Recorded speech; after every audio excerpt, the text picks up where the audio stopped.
heureuse de vous retrouver. Bienvenue dans Politico de ce vendredi. J'espère que la semaine a bien commencé.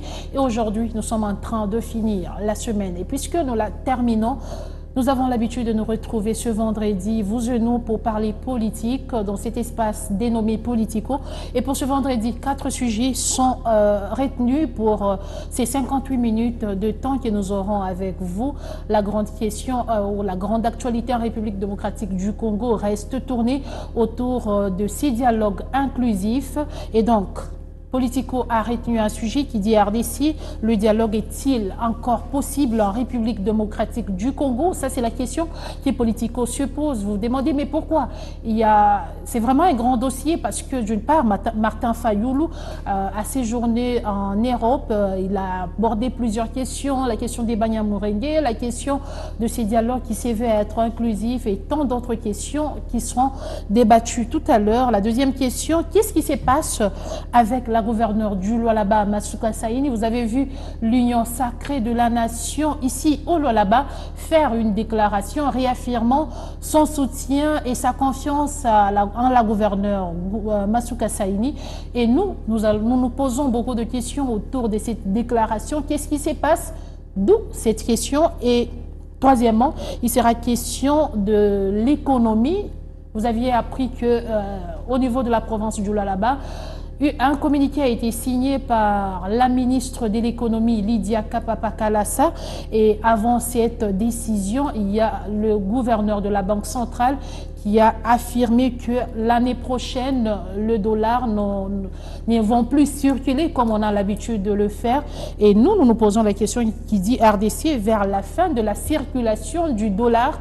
Ça, c'est une question qu'on se pose. Et enfin, nous sommes à quelques heures de la rentrée scolaire 2027-2028 qui s'annonce déjà. Les enjeux de cette nouvelle année qui s'annonce, c'est tout à l'heure avec vous, Rudolph Bondomeki, que j'ai l'honneur et le plaisir de recevoir.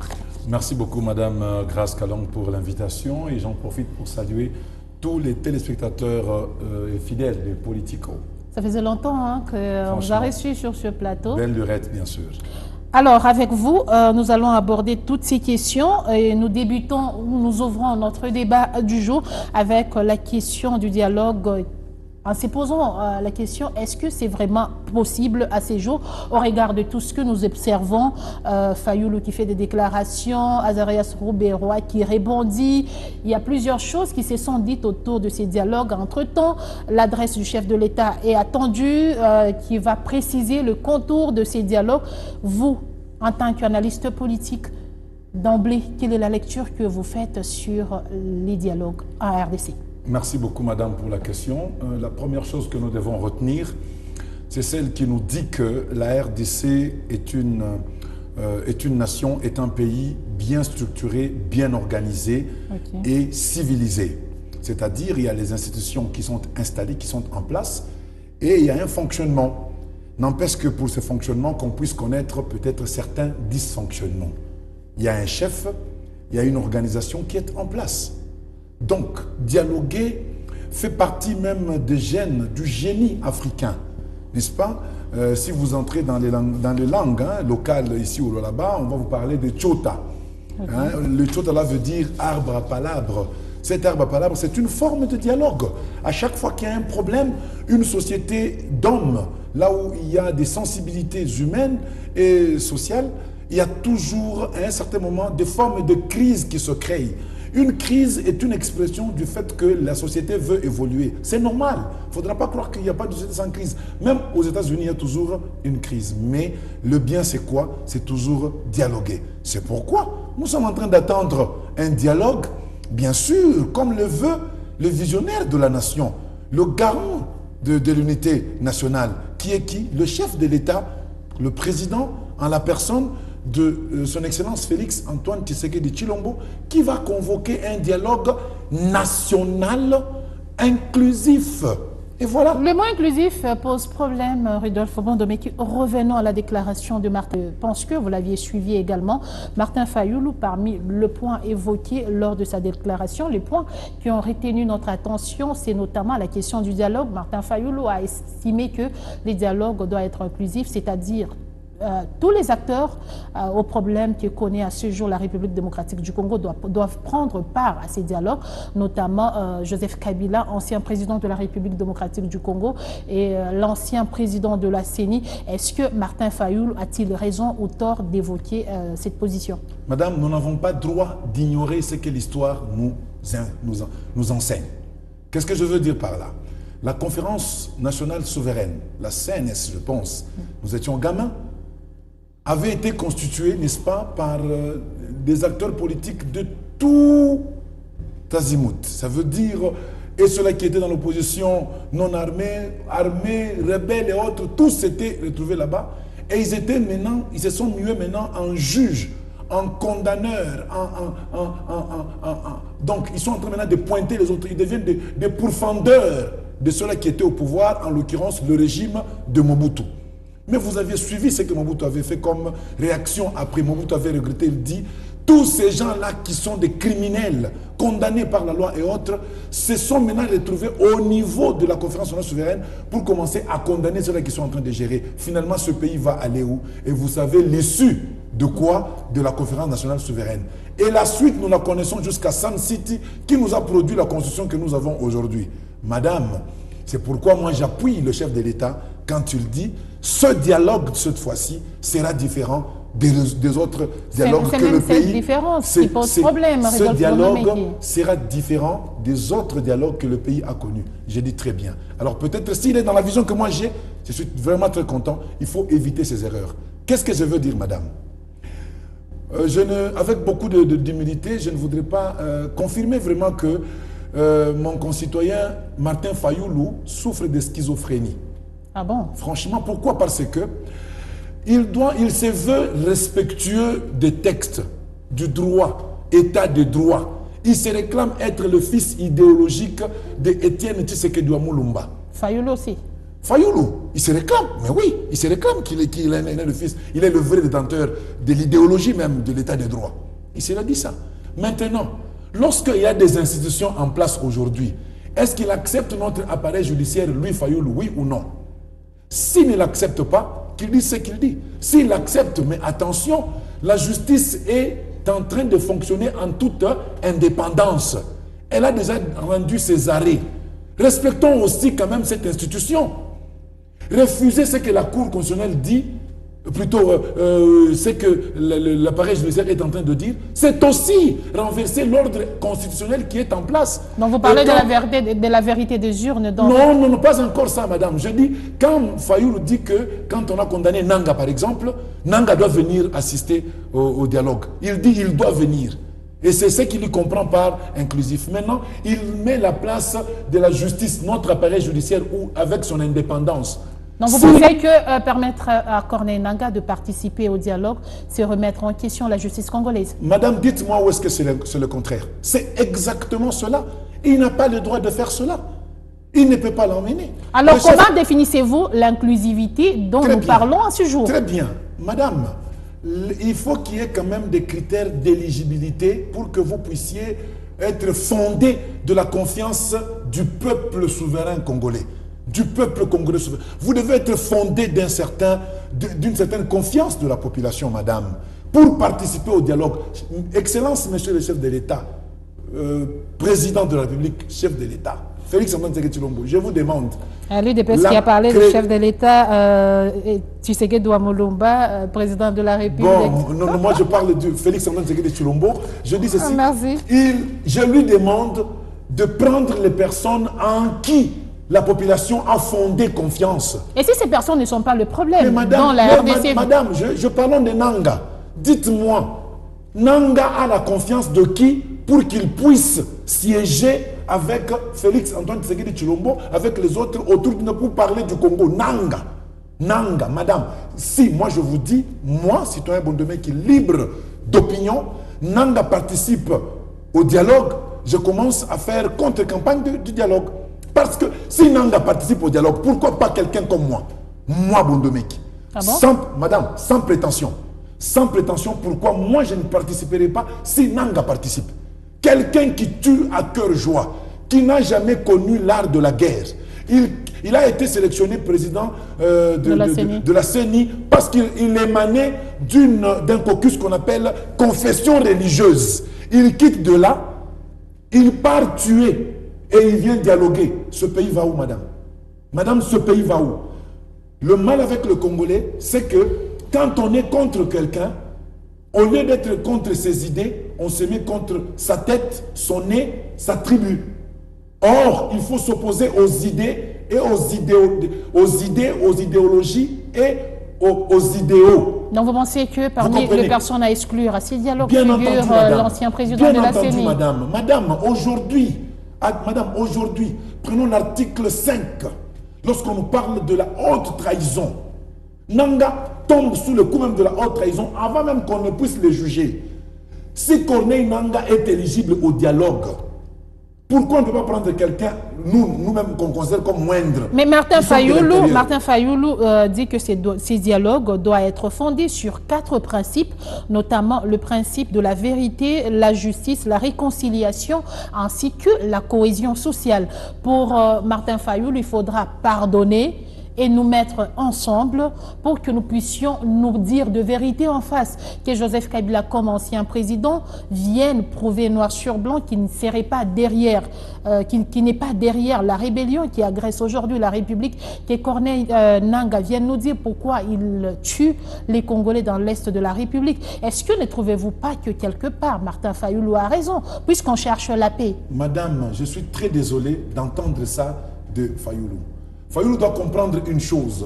Et lui-même affirme avoir pardonné ceux qui l'ont fait du mal. Madame, il ne comprend pas. Il ne comprend pas. Le pardon n'arrête pas la procédure judiciaire. Le pardon n'arrête pas la procédure de réparation. La justice est indépendante. Il s'agit de quoi ici? Il s'agit des enfants du pays qui ont accédé aux fonctions les plus hautes de la nation, comme la présidence de la CENI, à aller coopérer avec des agresseurs. Je suis désolé quand vous parlez de la rébellion. Madame, au Congo, nous ne parlons pas de la... À l'Est, il n'y a pas la rébellion. Il y a de l'agression maquillée par certains Congolais qui veulent lui donner le nom de la rébellion. D'où ces Congolais doivent se retrouver à cette table pour nous dire pourquoi ils sont utilisés. Madame, vous comprenez maintenant? C'est-à-dire qu'aujourd'hui, si moi, Bondomeki, je vais aussi là-bas, j'aurai aussi droit au chapitre, au dialogue. Est-ce que vous comprenez un peu le paradoxe que nous avons aujourd'hui? Si je pars en Angola, s'il y a des rebelles, je pars en Ouganda ou au Rwanda, s'il y a des rebelles. Si moi aussi je vais là-bas, j'ai droit au dialogue. Mais si je reste loyal ici, à Kolwezi, je ne serai pas sélectionné. Est-ce que vous comprenez ça, madame? Je vais vous dire une chose. Quand Kagame dit, j'invite tout le monde à venir, tout le monde est bienvenu au AFC M23. Lui, Kagame, il dit tout le monde est bienvenu au AFC M23. J'ai vu même que l'ancien président Kabila est aussi venu. C'est Kagame qui l'a dit, vous l'avez suivi. Quand Kagame dit est bienvenu, ça veut dire que AFC M23, c'est lui qui en est le patron. C'est lui qui en est le patron. Alors quand un pays est sur le terrain, le territoire d'un autre en train de faire la guerre, on appelle ça agression, madame. Ce n'est pas une rébellion, c'est une agression. Malheureusement, nous avons des fils traîtres, des renégats qui ont régné leur pays, qui ont trahi leur pays et qui tombent sous le coup de ce que l'article 5 de la Constitution est en train de parler, de la trahison. Et vous voulez que des gens comme ça, madame, viennent parler? Je ne pense pas que... Dialogue inclusif, oui, mais quelles sont les limites, selon vous, puisque vous évoquez les limites, c'est d'abord la probité morale des personnes qui doivent représenter le peuple. Est-ce que vous comprenez? La probité morale. Il faudra qu'on nous présente des images de figures dans lesquelles le peuple souverain a fondé confiance. Quand vous prenez un citoyen, même le territoire là de son émanation, on dit que celui-là, nous l'acceptons. Si on décide de prendre, par exemple, ça c'est un exemple que je prends au hasard, Rodolphe Bondomeki pour participer à ces dialogues, ouais. Bondomeki à ce jour ne représente pas un problème pour la République. Non, madame. Est-ce que c'est pas ici où on se dit, ceux qui représentent comme problème pour la République doivent venir nous dire, parce que si on vous appelait, vous n'avez rien à nous dire, parce que vous êtes en République démocratique du Congo, vous ne représentez pas une menace pour la paix de ce pays. Vous comprenez qu'aujourd'hui, la guerre d'usure qu'on nous a imposée à l'Est commence à porter ses fruits. Alors vous voulez traiter le problème de la RDC avec les personnes non concernées, madame, en d'autres termes. Madame, je vais y aller très lentement. La guerre d'usure à l'est de notre pays a porté ses fruits. en commençant par Fayoulou. Parce qu'aujourd'hui, si vous commencez à appeler votre agresseur autour d'une table, c'est que vous dites finalement nous sommes fatigués. Non, un peuple se bat. Que nous ayons une armée ou pas, s'il faut qu'on nous extermine, qu'on nous extermine.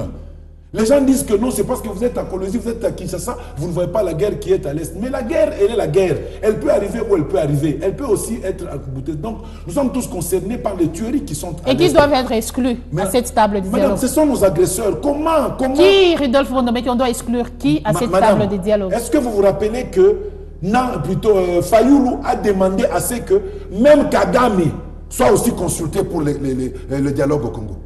Vous l'avez suivi? Il a dit en France. Et comment trouvez-vous cette déclaration? Mais c'est une schizophrénie. Ça, c'est moins que malade.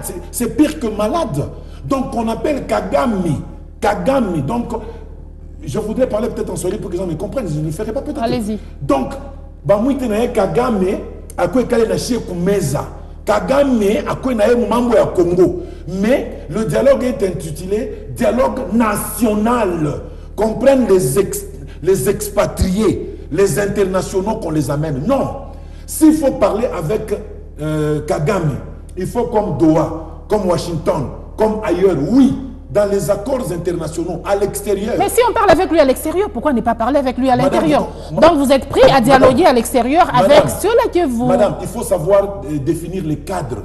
Ici, nous parlons d'un dialogue national. C'est la nation. C'est la nation. Ce sont des nationaux. D'où Joseph Kabila doit participer parce que c'est un national. Oui, madame. Je ne suis pas en train de... Nanga également, c'est un national. Non, non, madame, vous ne comprenez pas. Moi, quand vous me citez Joseph Kabila, je m'exprime moins sur lui. Pourquoi? Parce que je ne l'ai pas vu en train d'être actif dans la tuerie. Il y a ceux qui pensent que le problème de la République à ces jours, c'est Joseph Kabila. Madame, vous me permettez? Madame, permettez-moi. Allez-y. Il y a ceux-là qui pensent que c'est lui. Mais moi, je ne l'ai pas encore vu être en train de diriger vraiment quoi? Les troupes là au front. Mais j'ai vu Nanga se vanter. Nanga laisser la barbe blanche, il devient maquisard. Quelqu'un qui est issu de confession religieuse.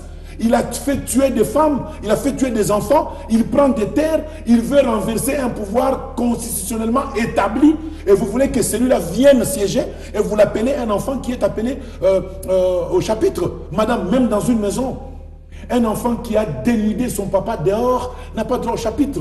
Je pense que vous êtes chrétien. Ce qui est arrivé aux 3 fils de Noé, un a été frappé pour ce que vous savez.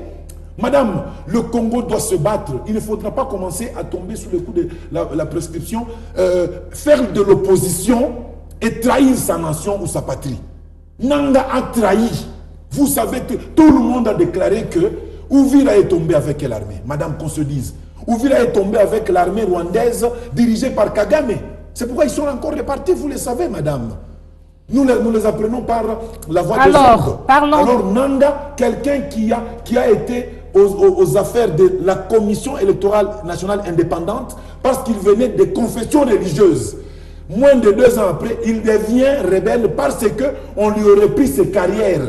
Donc, madame, si Nanga avait gardé ses carrières, aujourd'hui, Nanga serait à Kinshasa. Et il n'aurait même pas parlé du dialogue.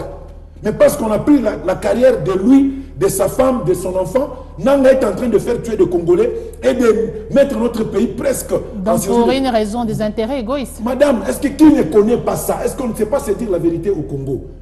Moi, je suis ici très loyaliste, respectant les institutions de cette raison que vous venez d'avancer, oui. Nanga qui se bat parce que ses carrés miniers ont été arrachés. Martin Fayoulou qui dit Joseph Kabila, en fait Corneille Nanga doit venir à cette table de dialogue pour dire pourquoi il a donné le pouvoir, il réclame la vérité des urnes. Donc Nanga doit dire pourquoi il a donné le pouvoir à quelqu'un qui n'est pas passé. Donc chacun y va à cette table de dialogue avec ses raisons personnelles. Et moi je me pose la question à ces jours. Merci. Quand est-ce que l'intérêt de la population serait au centre de ces dialogues? Merci, madame. Est-ce que, d'où ma question à ce jour, les dialogues est-il encore possible? Madame, vous comprenez très bien que Fayoulou, il a compris que il faut qu'il reste un peu à l'actualité, qu'on parle un peu de son nom, comme nous en parlons ici. Ce n'est pas quelqu'un comme Fayoulou qui se réclame nationaliste, congolais patriote. qui puisse réclamer que Nanga vienne. Alors je comprends qu'il veut que Nanga vienne pour qu'il parle comment est-ce qu'on lui a volé sa victoire en 2018, 2019. Est-ce que vous comprenez un peu? Ça veut dire que pour Fayoulou, ce que Nanga a fait comme crime, à faire tuer tous ceux qui sont tombés, ce n'est pas un crime. Le crime pour lui, c'est le fait qu'on lui a arraché même s'il affirme avoir pardonné. Même s'il affirme avoir pardonné. Vous comprenez, madame, quand je parle de pardonner ne signifie pas oublier. Hein? Madame, merci beaucoup. Je vais bien dire. Donc, pour Fayoulou, quand on lui a ravi sa victoire hypothétique, ça c'est un crime pour lequel Nanga doit venir répondre au dialogue. Mais comme Nanga a fait tomber des âmes innocentes congolaises sur leur terre au Congo, sous l'égide des étrangers, en l'occurrence le Rwanda, pour ça, il faut pardonner. Parce qu'on se demande, le régime qui parle du changement de la Constitution, c'est maintenir au pouvoir selon une catégorie de personnes. Martin Fayoulou, avec ce qu'il a comme raison, vérité des urnes. Joseph Kabila qui doit venir, finalement. Madame, je reprends encore sur Fayoulou. Lui avoir volé sa victoire hypothétique, ça c'est impardonnable. Nanga doit venir en parler au dialogue. Mais ce que Nanga a fait, d'aller se lier à des étrangers, trahison du pays et faire tuer nos frères et sœurs, les viols, tout ce que vous voyez là-bas, les pillages de nos minéraux. Il trouve que ça, c'est pardonnable. Voilà le type du Congolais auquel nous aspirons qui puisse nous diriger demain. Est-ce que pardonner les gens comme Corneille Nangaa, accusé dans les tueries dans l'Est de la République, Joseph Kabila à ce jour, qui est accusé d'avoir financé tout ce qui sévit dans l'Est de la République, si nous nous inscrivons sur la logique de Martin Fayoulou de pardonner, est-ce que ça ne sera pas insulter la mémoire de victimes de l'agression rwandaise? Merci beaucoup, madame. Madame, vous savez, la plupart de nos ministres ici sont venus d'où? Des belligérants de guerre et autres, voilà. La Constitution elle-même ici, c'est en fait un mémorandum d'entente entre les belligérants de la guerre qui avait existé à un moment où il y avait 1+4. Vous le savez très bien. Mais madame, je vais vous dire une chose. Ne mettez pas Nanga et Kabila dans le même panier. Ce sont deux cas très différents. Kabila, on dit qu'il a financé, mais qui peut nous donner vraiment, qui peut les retracer? Moi, je n'ai pas de preuves, je me réserve. Mais la justice l'a dit clairement. Madame, moi, je ne suis pas là-dedans, je me réserve un peu de tout ça. Mais je reste sur Nanga d'abord. Quelqu'un qui est en train de tuer. Qu'est-ce qu'il lit, Joseph Kabila, à Corneille Nangaa? Parce qu'à ce jour, Kabila est à l'aise dans l'Est de la République. Bon, quoi? Madame. Agressé. Madame, moi je me réserve de parler de lui. Moi c'est d'abord Nanga. Nanga. Est-ce que Fayoulou peut nous réclamer Nanga au dialogue? Nanga, quand on a tué, on a violé, on a inventé des Congolaises, on a pillé nos minéraux, Nanga prend un bâton, Nanga laisse la barbe et Nanga se fait accueillir et il y passe, il insulte le président constitutionnellement installé et vous voyez que cet homme-là, Fayoulou réclame que Nanga vienne. Vérité des urnes, ça il faut que Nanga paye, mais tout ce qui se passe à l'Est, Nanga doit être pardonné. Est-ce que Fayoulou mérite d'être même président d'un parti dans ce pays? Rodolphe Mondomeki, le même Fayoulou qui affirme que les Banyamulenge ne sont pas des Congolais. Madame, vous savez, je suis très désolé de parler d'un homme qui est mon concitoyen Nanga, mais je regrette parce que... Mais comment se fait-il qu'il peut avoir de telles affirmations? Madame, avec beaucoup de respect et d'amour pour mon concitoyen là-bas, vous connaissez Bamanissa? Bamanissa, quand vous le regardez, par faciès, mais c'est un blanc, même les yeux sont bleus. Il a tout d'un blanc, comme on dit, d'un caucasien. N'est-il pas un Congolais? C'est un Congolais de père et de mère. Oh. Mais je vous le dis, allez vérifier, de père et de mère. Mais dites-moi, les Banyamulenge là qui sont nés par quelque quoi que vous voulez, qui sont nés sur la terre congolaise là, qui sont nés au Congo, à Uvira, à Bukavu, à Kivu, à Fi, tout ce que vous voulez là-bas, mais au Congo qui sont nés. Qui parlent le Kinyarwanda. Qui parlent le Kinyarwanda. C'est même là que je pose la question. Voilà, mais madame, le problème. Madame, lisons notre article, la Constitution à son article 10. Qui est Congolais? Si vous me permettez, je vais entrer dans la Constitution, je vais lire une extension, vous comprendrez que un Congolais qui est né ici, un Munyamuranga qui est né ici, c'est un Congolais. C'est un Congolais. Il y a des Tutsis Congolais et il y a des Tutsis Rwandais. Ce que nous refusons à Kagame, il commet l'erreur de penser qu'il peut gérer les Tutsis du Congo. Et c'est même là que se situe le problème. Si Kagame dit défendre les intérêts de Banyamulenge, et à ce jour, Martin Fayoulou qui affirme que les Banyamulenge ne sont pas des Congolais, en d'autres termes, Martin Fayoulou donne raison à Kagame de défendre les intérêts des Congolais. Et du coup, moi je me pose la question à ces jours, quel est le rôle que serait en train de jouer Martin Fayoulou? Martin Fayoulou, je vous dis que schizophrène, c'est encore peut-être peu. Je viens de le dire encore ici. Si vous voulez, lisons la loi sur la nationalité, si vous me permettez. Hein. Je vais lire in extenso, je ne sais pas si ma voix va porter. Article 10, la nationalité congolaise est une et exclusive. Elle ne peut être détenue concurremment avec une autre. Alors, la nationalité congolaise est soit d'origine, soit d'acquisition individuelle. Donc, ceux-là qui étaient venus, je ne sais pas quand, ce que Mobutu avait fait là-bas, je refuse. Mais les enfants qui sont nés individuellement sur le sol congolais, sont-ils congolais ou pas? Je continue, madame. Est congolais d'origine toute personne appartenant au groupe ethnique dont les personnes et les territoires constituaient ce qui est devenu l'État. D'où la question de Martin Fayoulou. Voilà. Est-ce que y a-t-il une tribu qui s'appelle Banyamulenge au Congo? Allons doucement. Une loi organique détermine les conditions de reconnaissance, d'acquisition et de perte de recouvrement et de nationalité congolaise. J'ai dit bien d'acquisition. Madame, vous comprenez le mot là-bas? D'acquisition. Cette loi organique, elle est là. Il y a ce qu'on appelle, je ne suis pas juriste, le ius sanguini et le ius soli. Il y a des Banyamulenge qui sont devenus des Congolais par le ius soli. Et par ce ius soli là-bas, leurs enfants sont devenus Congolais par le ius sanguini et le ius soli. Et aujourd'hui, c'est à Fayoulou de dire qu'ils ne sont pas Congolais. Non, moi je reconnais que nous avons des compatriotes Banyamulenge. Mais cette tribu, elle n'est pas liée au territoire, n'est-ce pas, à une terre quelconque, mais individuellement, ces individus là-bas, ces compatriotes là-bas, sont des Congolais à part entière, sont des Congolais à part entière. Comme je vous l'ai dit, on peut avoir un Français qui est devenu Congolais aujourd'hui, c'est pas, parce qu'on vous parle ici dans l'article 10, mode d'acquisition. Je m'arrête par là. Est-ce qu'avec cette déclaration, Martin Fayoulou ne serait pas en train d'appuyer la lutte que mène Kagame? Kagame, c'est un... Genre, laissons ces gens à Kagame, donc en d'autres termes, Martin Fayoulou reconnaît... Non, écoutez, le chef de l'État, je pense, au Canada ou au début de son mandat là, il avait dit, les Banyamulenge sont nos frères, sont des Congolais. Ne l'avait-il pas dit? Il y a même Robert Roy qui a recadré Martin Fayoulou. Martin Fayoulou ne mérite pas d'être président de la République, parce que s'il devient président de la République, il va mettre mes compatriotes Banyamulenge là-bas, qui sont Congolais, mal à l'aise. Il est disqualifié, il n'a pas le droit d'être Congolais, d'être président. Pourquoi? Parce qu'il va tuer une minorité de non-compatriotes. Il y a des Banyamulenge qui sont Congolais, mais que moi je refuse. Ils ne sont pas liés à une terre.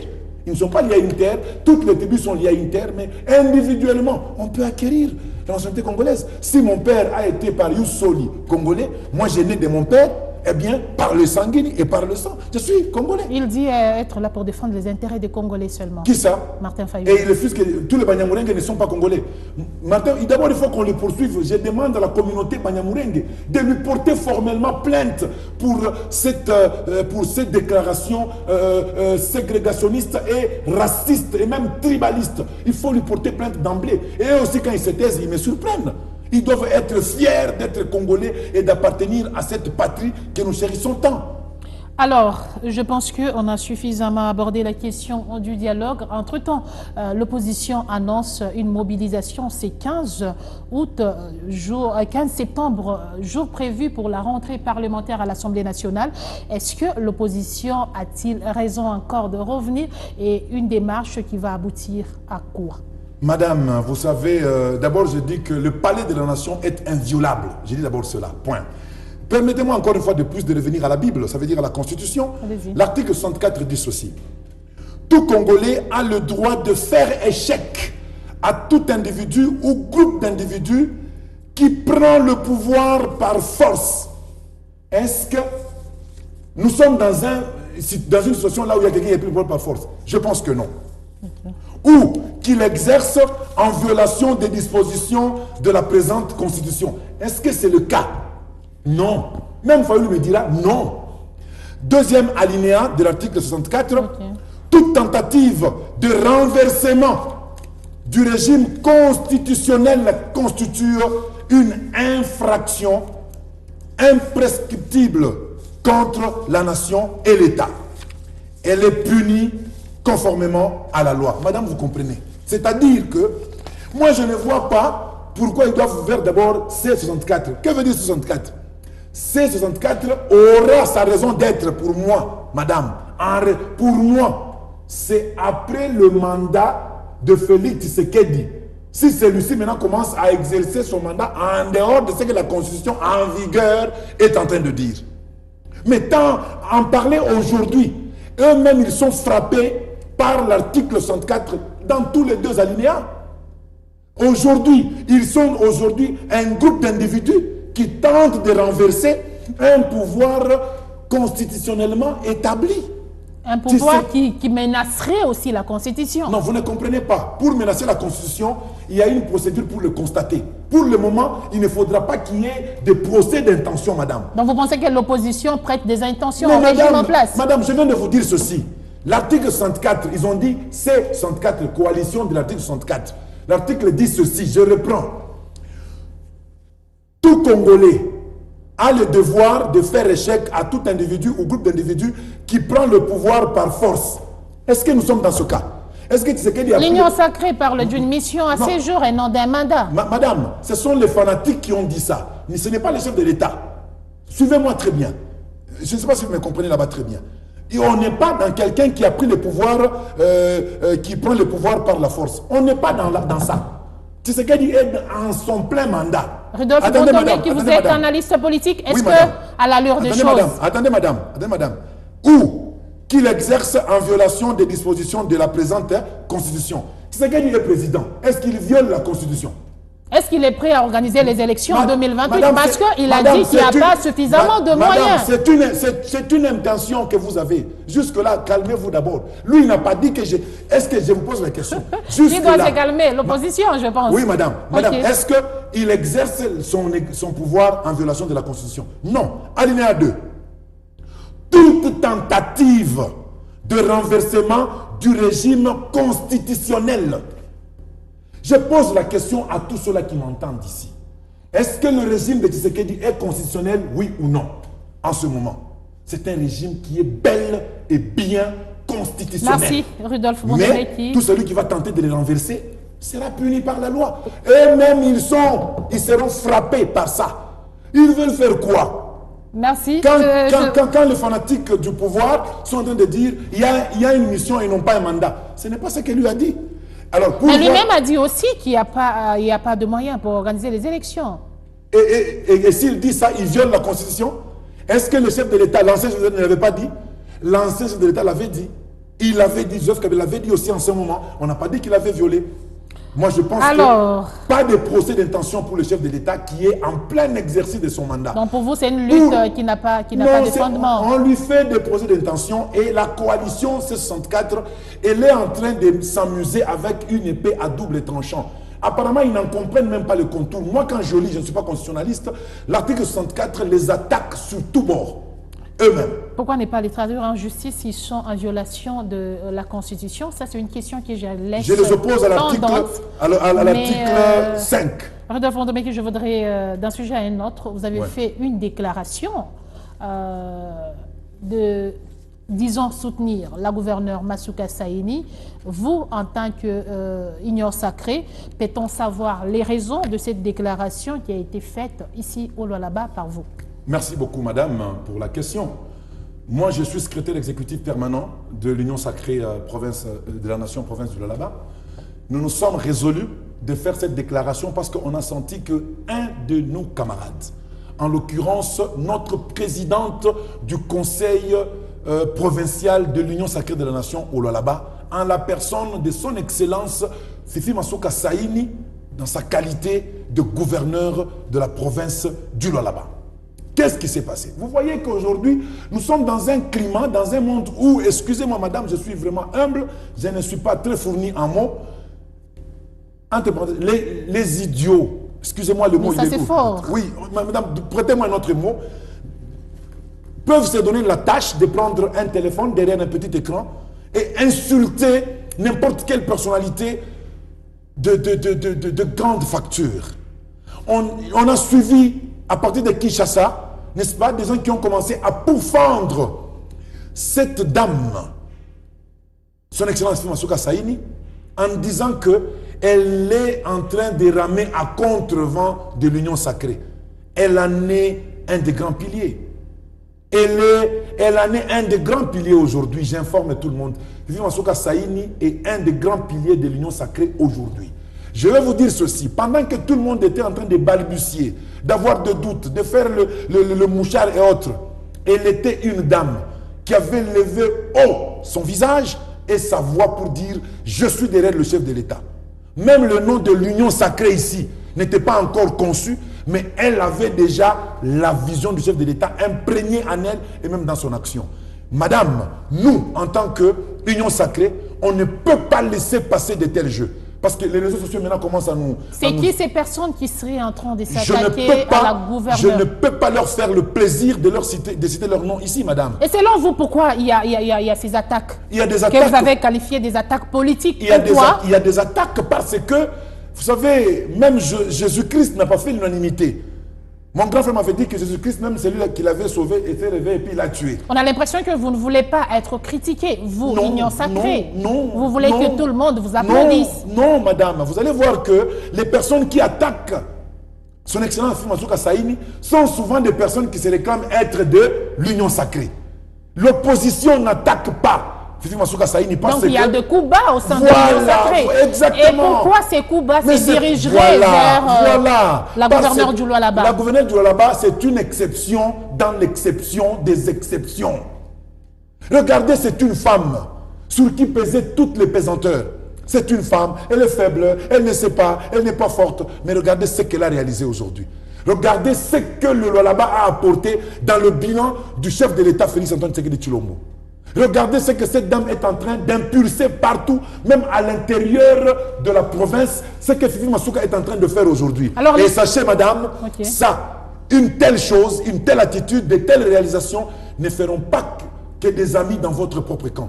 Ça, je vous le dis. Les opposants qui sont, ils regardent, disent, nous allons l'attaquer. Si nous osons l'attaquer, on va avoir des coups. Mais ce sont les jaloux qui sont en train de vouloir l'attaquer. Et nous ne pouvons pas baisser les bras en tant que militants de l'Union sacrée de la nation ici au Lualaba. On n'est pas au sein de l'Union sacrée, on est sur un plateau. Ah oui, merci. Non, j'ai parlé au Lualaba, madame. J'ai l'impression qu'on se retrouverait dans les présidiums de l'Union sacrée, malheureusement. Mais moi, je voudrais qu'on comprenne un peu. Oui, madame. Vous avez dit qu'il y a des gens qui s'attaquent à la gouverneure du Lualaba. Oui. Et pourquoi ces gens s'attaqueraient à la gouverneure du Lualaba? Ça, c'est ma première question. Mais entre-temps, vous aviez affirmé une chose qui a retenu mon attention en disant que, au lieu que ces attaques viennent de l'opposition, ces attaques viennent de l'Union sacrée. Ouais. Et selon vous, au sein de l'Union sacrée, il y a des gens qui ne sont pas d'accord avec la gouverneure du Lualaba. De quoi, à ce jour, on reproche à la gouverneure du Lualaba? Madame, ces gens-là, qui sont-ils? Moi, je ne sais pas, mais je vois des petits communicateurs, je le dis bien. De petits communicateurs, je ne sais pas. De la même manière que vous avez aussi des communicateurs. Bon, qui n'accusent personne à tort, hein? Qui n'accusent personne à tort. Écoutez ce que je vais vous dire, madame, ici. Je viens de vous dire une chose. Fifi Masuka Saini travaille très bien et de manière très loyale dans la vision du chef de l'État, Félix Antoine Tshisekedi Tshilombo, qui a une grande vision pour ce pays. Donc vous voulez dire travailler bien au sein de l'Union sacrée vous expose aux attaques. On peut confirmer cela. Je ne vous le fais pas dire. Mais vous avez très bien déduit. Madame, ce que son Excellence Masuka Saini a fait au Lualaba, ça franchit les frontières de la province, du pays, du continent et même, c'est maintenant au niveau planétaire. Elle est invitée aux États-Unis, au Sénat. On l'invite. Viens nous expliquer. Tu vois comment? Tu fais comment? Elle donne ses idées. Elle séduit les investisseurs qui proviennent de partout, qui viennent au Lualaba. Est-ce que ce n'est pas cette position qui expose la gouverneure du port aux attaques? Madame, si quelqu'un travaille avec cœur pour sa nation et qu'on va la tuer pour ça, vous pensez que moi je vais me taire? Martin Luther King a dit, ce n'est pas la vanité des mauvais qui m'inquiète, mais c'est plutôt l'indifférence de bons. Nous qui sommes en train de regarder, nous tous, Tout le monde, même les médias que vous êtes ici, pendant qu'il y a des choses qu'il faut acclamer, pourquoi ne pas filmer ça et mettre Mais ça les médias devant n'ont pas le rôle d'acclamer. Non. Ça, je dois vous le rappeler. Non, d'exposer. Non, je dis, quand on fait bien C'est quoi le rôle de médias, Rudolph Faire Bondomeki? savoir, faire savoir. Le média a le rôle de S'il faire vous savoir. plaît, je l'ai rappelé sur ce plateau il n'y a merci. pas longtemps. Merci. Nous, médias, on n'a pas le rôle d'acclamer. Mais de faire savoir. Quand on se dit professionnel, nous disons toujours en journalisme, Faites quand savoir. tout va bien, il n'y a pas d'info. Il n'y a pas d'info. Quand tout va bien, il n'y a pas c'est malade. d'info. Donc, Ça, c'est le laissez-nous- principe de médias. Alors, laissez-nous donc porter l'information aux autres et dire ceci. Si les gens, vous ne pouvez pas le faire, donnez-moi ces quelques 2 minutes de le faire. Pas nous, mais ça, c'est le principe du journalisme. d'accord, moi, je peux le faire. Quand tout va bien, il n'y a pas Il n'y a pas d'info. Ne cherchez pas à transformer le média en cellule de communication. Très bien. Vous devez être à mesure de faire la part des choses. Très bien, madame, je suis d'accord avec vous. Mais je vous demande maintenant, donnez-moi 2 minutes. Mais vous ici. demandez aux médias de jouer le rôle des cellules de communication, ce qui ne peut pas se faire. Madame, j'ai déjà accepté. Vous êtes encore revenu 3 fois sur ça. Allez-y. Donnez-moi 2 minutes. Madame, comme vous n'êtes pas... Si tout va bien, il n'y a pas d'info, très bien, restez calme, mais écoutez ce que je vais vous dire. Moi qui suis de l'Union sacrée. Fifi Masuka Saini, c'est un modèle de leadership, de bonne gouvernance, de grandes réalisations, de soutien à la vision du chef de l'État, de l'apport au bilan aux 2 mandats du chef de l'État. Dans tous les domaines, en commençant par le social, les infrastructures, même la bonne gouvernance, elle est, si pas la première, une des premières provinces qui sont gérées avec la bonne gouvernance dans tous les domaines. Voilà, j'en parle. Voilà, une telle position ne fera pas que des amis. Même dans une famille, même Joseph avait été haï par ses propres frères. Donc vous voulez dire en d'autres termes que la gouverneure Masuka Saini menace l'Union sacrée? Je ne dis pas ça. Elle menace Par rapport à son travail, elle serait en train de menacer l'Union sacrée. Tout à fait le contraire. Alors que c'est l'Union sacrée qui devait l'accompagner dans ce qu'elle fait. Elle est de l'Union sacrée, elle est l'Union sacrée, l'Union sacrée. Puisqu'elle est attaquée par l'Union sacrée encore. Non, madame, j'ai dit encore des petits communicateurs qui se réclament de l'Union sacrée, qui l'attaquent. Elle est dans l'Union sacrée et l'Union sacrée l'accompagne. L'Union sacrée ne l'a pas attaquée. Rudolph Bondomeki, vous avez dit ici qu'au lieu que l'opposition l'attaque, c'est l'Union sacrée. Non, madame, vous me faites dire ça. J'ai dit au lieu que les gens de l'opposition l'attaquent, ce sont les gens de sa famille politique, certaines personnes, en l'occurrence des petits communicateurs. Ça, c'est clair. Des petits communicateurs qui attaquent, maman. Pas l'Union sacrée. L'Union sacrée est l'année même un des piliers. L'Union sacrée l'accompagne. Le pouvoir qu'elle a, c'est un pouvoir de l'Union sacrée. Et nous savons que derrière les personnes que vous appelez entre guillemets petits communicateurs, il y a toujours. Madame, ça, ce sont des arbres qui cachent la forêt. Votre déduction, ça ne m'engage en rien. Ça, c'est vous qui déduisez comme ça. Moi, je pointe les petits communicateurs. Vous l'appelez bien communicateur, donc il communique pour quelqu'un. Madame, déduisez comme vous voulez. Moi, je vous dis que ça n'engage que vous. Moi, je pointe les petits communicateurs qui osent toucher à cette personne qui apporte tant à l'Union sacrée. Est-ce qu'à ces jours, on peut déduire que ces attaques vont face à la gouverneure du Lualaba parce que le Lualaba est convoité aujourd'hui de partout? Mais oui, madame, regardez, on parle de quelle province aujourd'hui? Tout le monde parle du Lualaba.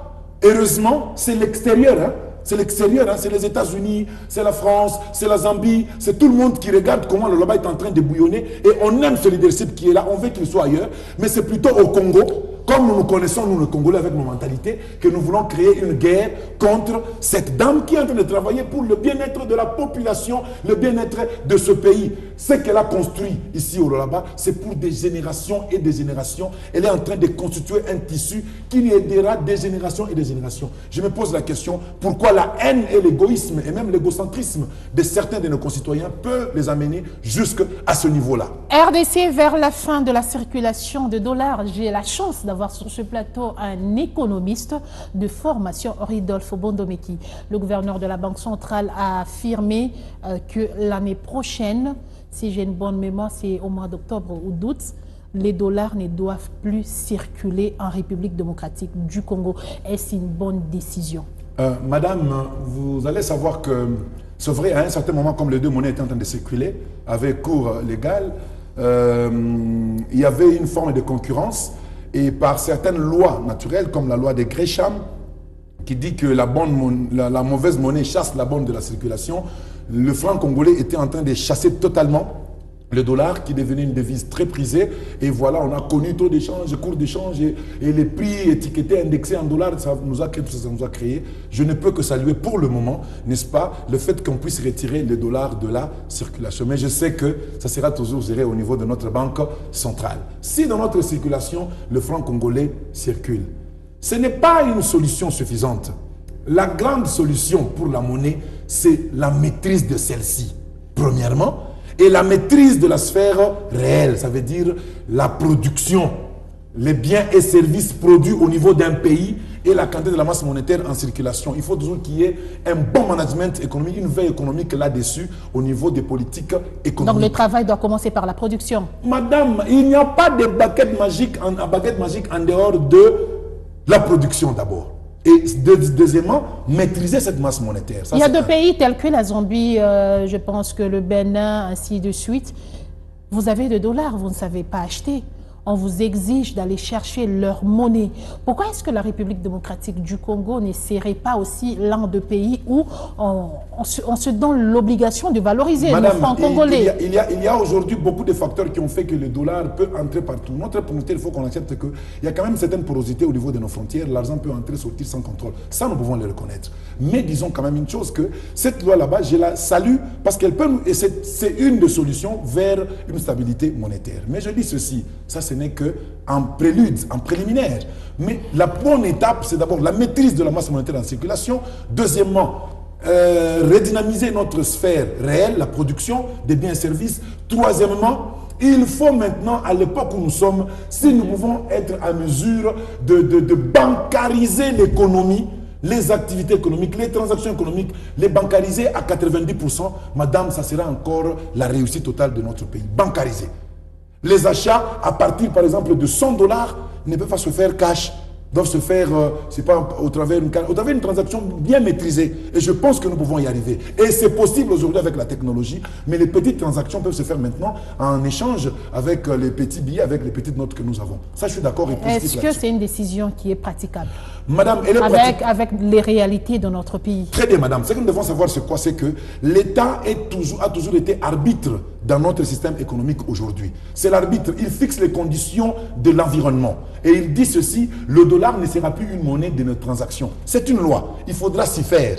Donc, quand vous êtes en train de faire vos activités et autres, intégrez dans votre modèle de gestion le fait que la devise étrangère, le dollar ou le Deutsche Mark et autres, ne seront plus utilisés comme monnaie à cours légal dans le pays. Il faudra s'y faire. C'est une contrainte. D'abord, en ce moment, comme c'est de la loi, madame, on courbe la tête, on dit d'accord, on y va, c'est une loi. Et c'est maintenant à chaque entreprise, à chaque opérateur économique, à chaque responsable dans chaque secteur qui puisse maintenant intégrer cette donnée là-bas parce que c'est une donne légale, on ne peut pas s'y faire, c'est une contrainte. Entre-temps, en province, il y a eu une décision signée par la ministre Lydia Kapapa-Kalasa, ministre de l'économie, que nous saluons en passant, affirmant que les petites coupures telles que 50 francs congolais, 100 et 200 francs doivent avoir cours légal ici en province. Et cette décision du gouvernement provincial de donner, de rappeler aux opérateurs économiques que ces petites coupures doivent avoir cours légal, est-ce qu'elle est réaliste? Madame, je pense que dans l'esprit de son Excellence, Madame le ministre Lydia Kapapa, ministre de l'économie, elle voudrait rappeler, n'est-ce pas, aux citoyens congolais, en l'occurrence les opérateurs économiques, ceux qui sont impliqués dans les opérations d'achat et de vente, n'est-ce pas, au cash, que cette monnaie-là, ces notes là-bas, en l'occurrence la note de 50 francs, 100 francs, 200 francs, sont des billets qui ont leur cours légal, qui sont en train de circuler et il ne faudra pas les refuser en aucun cas et sous aucun prétexte. Elle rappelait cela. Maintenant, ça c'est ce que je voudrais dire par rapport à ce qu'elle a dit. Je salue cette décision. Elle fixe aussi les cadres, c'est très bien. Mais ce que moi je voudrais dire, c'est quoi? La grande question, elle est économique.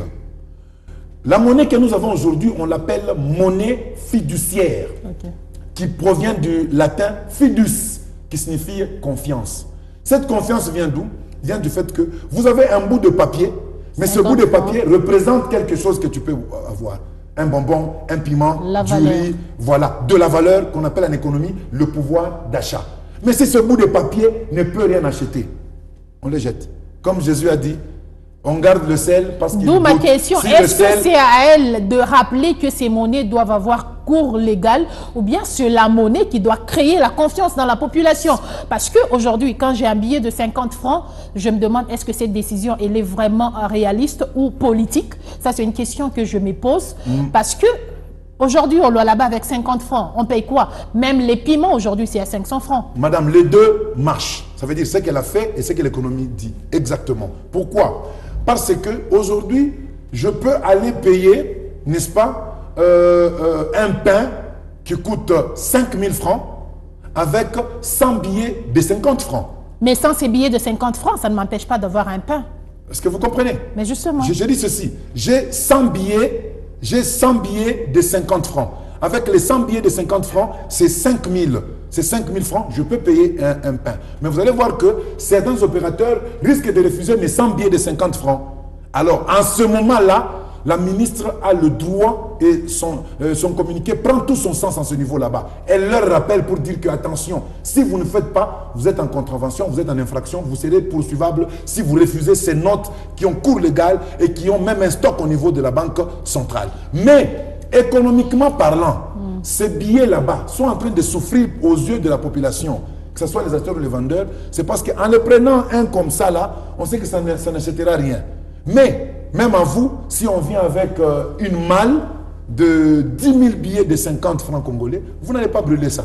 Vous saurez que 10 000 billets de 50 francs congolais, ça me fait 5 millions de francs congolais, je peux payer quelque chose. Mais il ne faudra pas qu'on les refuse en tant que billets sur le marché. C'est à ce titre-là que le communiqué du ministre a tout à fait raison. Est-ce que la ministre ne s'est pas plutôt attaquée aux conséquences qu'aux problèmes?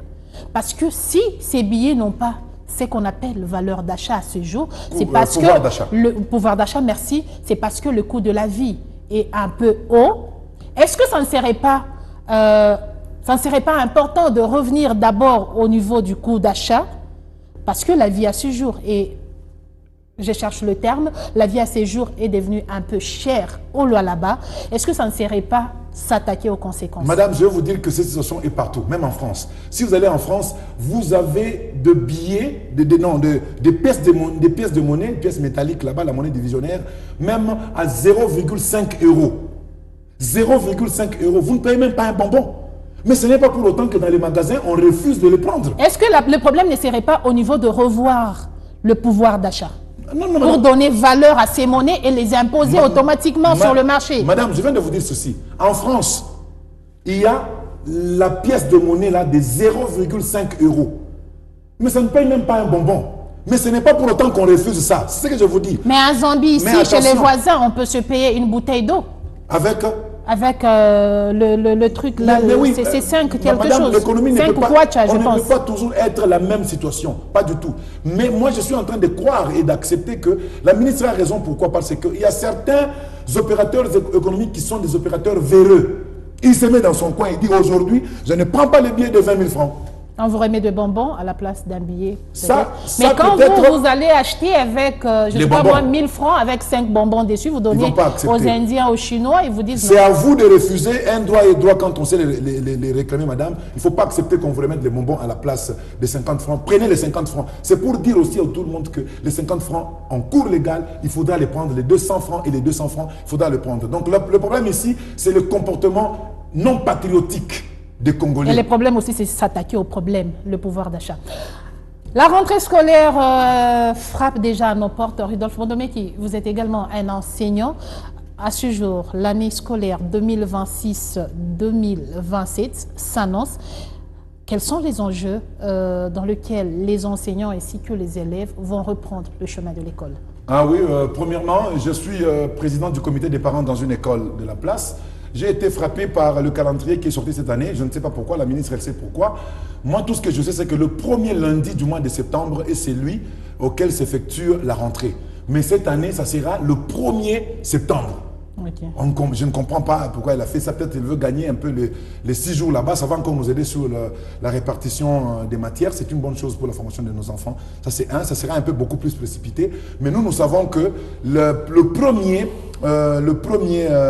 lundi du mois de septembre, ça nous aide toujours, nous qui sommes dans les coins là où il y a les mines et autres, quand on a payé les une semaine qui retardateurs. vient, ça nous aide à aller inscrire, payer un peu la rentrée et autres. Ce sont des grandes festivités pour les enfants et c'est des occasions, des grandes charges pour les parents. Ça, il faudra le savoir. Vous allez faire des tours, vous allez voir que les magasins ne sont pas achalandés.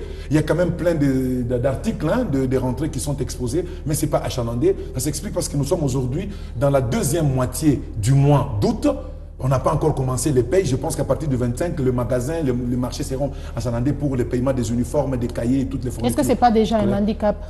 C'est un peu un problème, c'est ce que moi je crains en tant qu'économiste conjoncturel. Je connais moi mon milieu, je sais que la semaine là de septembre, c'est une semaine où se font beaucoup de choses, les inscriptions, l'achat des cahiers, l'achat des uniformes, beaucoup de choses parce que c'est une semaine qui vient après la clôture du mois d'août et les payes s'effectuent entre le 25 et le 5 du mois prochain. Donc voilà ce que je peux dire. Alors que la première semaine aussi de la rentrée, elle est importante pour l'état mental et psychologique de l'enfant ou de l'apprenant. Absolument, absolument. Mais ça sera le cas. Ça sera le cas. Moi, j'espère que aussi un parent préparé, c'est lui qui sait que quand on clôture une année, il faut déjà commencer à en préparer une autre progressivement. Du côté enseignant, on a assisté à des mouvements de grève, ainsi de suite. Quelles sont les garanties qui feront à ce que cette année... Bon, vous savez, l'enseignement, malheureusement, c'est un secteur qui n'est pas décentralisé jusque-là.